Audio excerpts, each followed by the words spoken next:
it's lights out and away we go. Once again, Max Verstappen gets a decent start. Not as good as yesterday. Hamilton is right with him. Leclerc is already ahead of Bottas.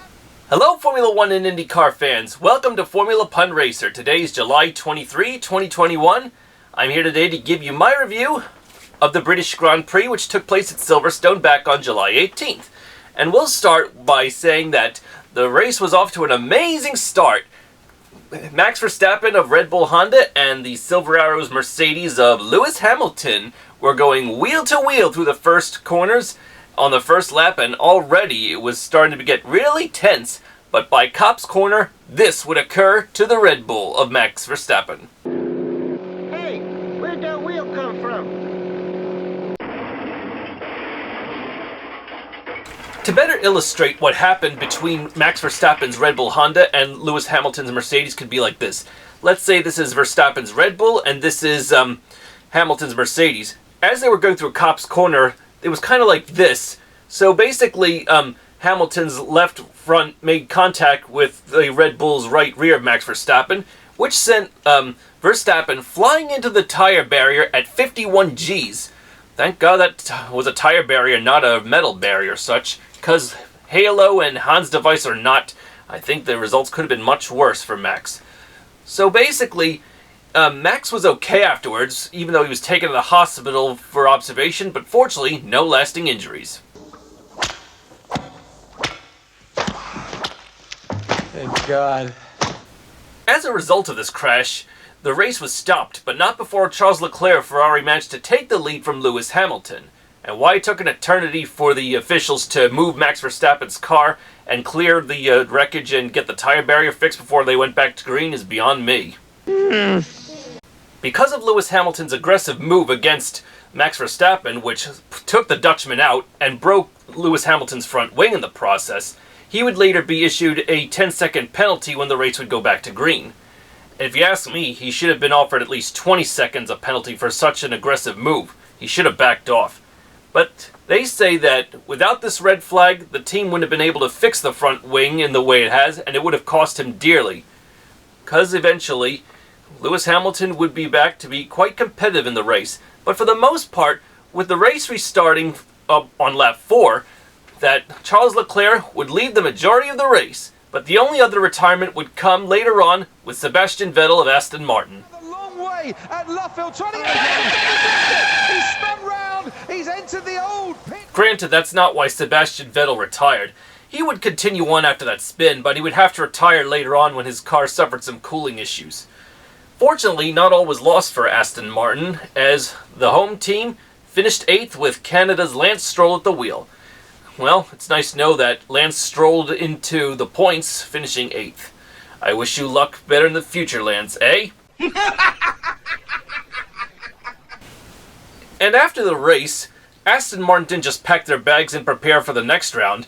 Sebastian Vettel, among other crewmen, actually stuck around to clean up afterwards where the spectators made a mess of things, like not picking up their trash or something.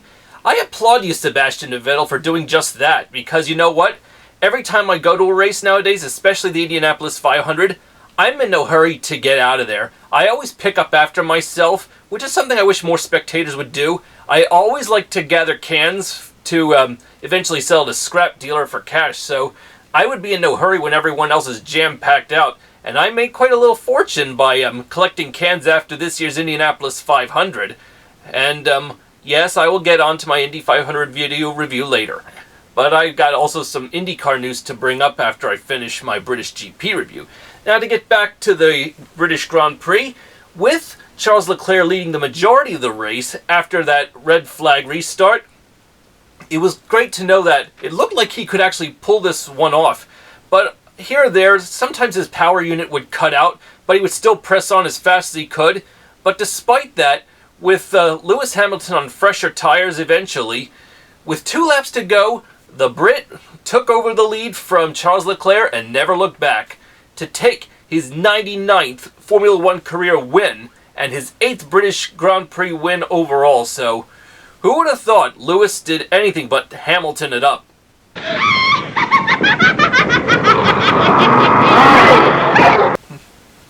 Oh, Absolutely amazing, isn't it? Lewis Hamilton winning on home soil, just what the local Brits wanted. A local victory is everyone's cup of tea. In my case, more like pep tea.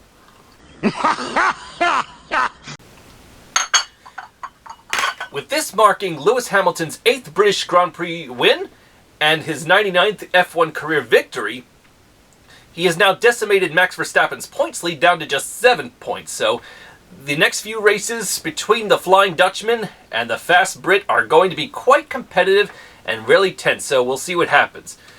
With Lewis Hamilton winning the race, Ferrari driver Charles Leclerc finishes second, his best season finish so far, and Hamilton's Mercedes teammate Valtteri Bottas of Finland finishes third.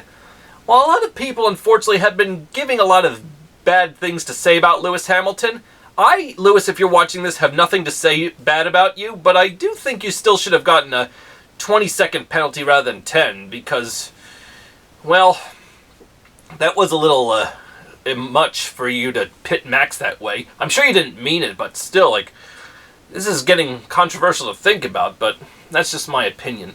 But anyway, we'll see what happens as the season progresses between the Red Bull driver of Max Verstappen and the Mercedes driver of Lewis Hamilton. Let's see who comes out on top. Now on to some IndyCar news. With Helio Castroneves being the Indy 500 winner this year, he has signed a contract to renew for a full-time ride with Meyer Shank Racing for 2022. But as for their present driver, Jack Harvey, I hate to say this, but he has decided to leave the team. So apparently, Mr. Harvey, he believes that, well, he's happy with the results he's had for the team, but he thinks he's worth Jack somewhere else. With Helio Castroneves driving the 06 car for Meyer Shank Racing full-time next year, who will replace Jack Harvey for the car number 60? That is yet to be decided, and where will Jack Harvey go is also to be decided. Same goes with Hunter Reay and Hinchcliffe at Andretti Autosport. Will their contracts be renewed, or will they end up going somewhere else, or just retiring altogether? That's to be decided. But also, in other news, Rahal Letterman Lanigan driver Takuma Sato, last year's Indy 500 winner, might be leaving the team. And where will he go for the following season? And there's talks as well that Sullivan and Vassar might end their partnership with Dale Coyne Racing, so that's one flip side of the coin nobody wants to see.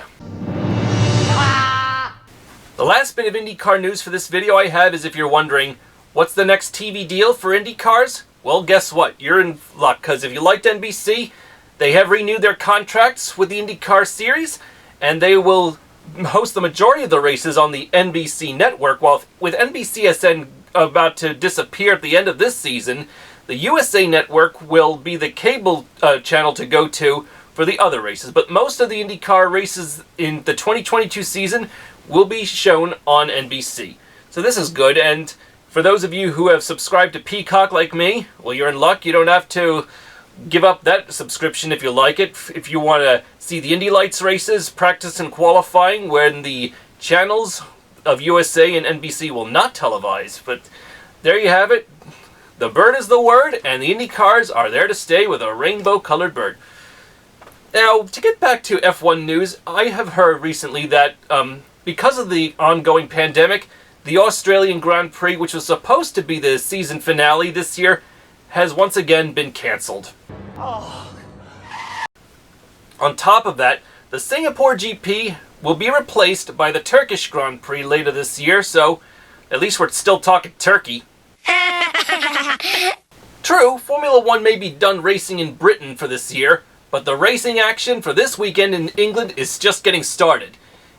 Charge up your batteries as the Formula E season is about to take place this weekend, a doubleheader of the London Prix. Can Jaguar, the homeboys, win on home soil after having just won in New York City? Let's find out. I'm sure English YouTube user Jamie the Comic and his cat Tigger would agree with me that a cat's meow is something they'll be roaring into victory. It'll be a meowy Christmas in July for the cat, right?